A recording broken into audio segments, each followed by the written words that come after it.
simo po solo bito aye mama mobala pembe na Dubai bandi kuna yetu sona bino o butune kinga yo tita museno ando bakato so le beloko to so sala boite pona nini ya kisi ona sana mama na ngai kisi ona sana ngoza somo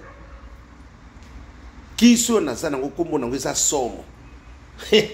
mama bokilo mondi ndenge na sukisi mwana yo kombo na ngokisa ngo yango mama bokilo mondi na sukisi mwana no kombo akisi tala kaka bama bande ko tuna ngakomba kisa ngo eza nini kisu eza naturel bana mam so batimi so ba yebi ezaka pe periode mo na saki periode ya ba makambo mabande maki bato bana mabande makasi to ya pete wana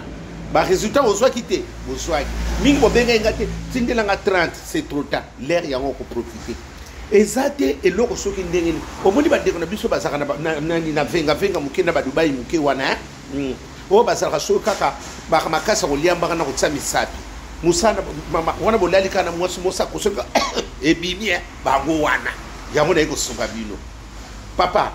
koyoka soni te benga ngai parce que ça mingi te po ikomate oto yoka kina reta po bino ba kongoli bozaka boyoka na reta oyo eza suka opesi mbwa makaka zwi oyo produit oyo mama eza pe mwana mwasi okoko pakula na mabele baso baka na mabele ya mike wana okoko pakula mabele mama meka nano pusana pembeni oyo kansunga pusana pembe ata mama wana zo pakula ngona Dubai na venga parce que ata yomo ko senti kaka venga komi pe kilo komi wana mwasi matelo na beto atwala bima en tout cas parce que so ebiki so sana ka venga mo kandi basi balba sa okobi kino poko kene eloko nyango pe malongo sana ngo siko okobi ne lokwa malonga nzeta mosela yi kufungula yo yaya oyo zo pakula ngo tongo midi pokwa mwana mama kolanda parce que congolais alinga kolobela muninga vérité te na yeko yebisa bino esa ningi te po bato tune ki tune nga numéro yango 0033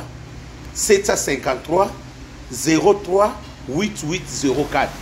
0033 753 03 8804 ya o meki o moni yango ngosala ba dokotela na mbeto po ba sope ba lingaka ke basala mwa munoko munene yango yoka ata mabele mususu alingaza na masoko azokota na ndako masoko libanda yokaka ezala be inconvénient mokuti otende kande busalaka ya suki na yeko yebisa bino yango oya kondima andimi oya kuboya yango ba papa oyo basaka msosoki kaka basaka makasi na kulia mbanga na kutsami satie bangoyo na yeko sukulukula bino solution na baso pe basaka motsi musumu na banda lena mbeto ndike kaka nini kiti bolalisi kiti likola mbeto pla na pla la c'est moi na sens wana oyo tendenge nini mama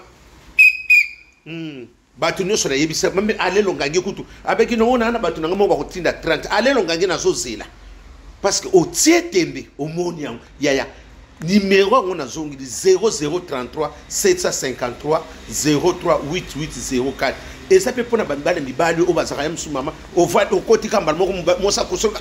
e bimi o mona ko mo sana ba problème o te koyoka sene moi sino mano otalo na mbeta ko en tout cas ouais tietembe omoni yango pusana pembeni oyo kansunga merci.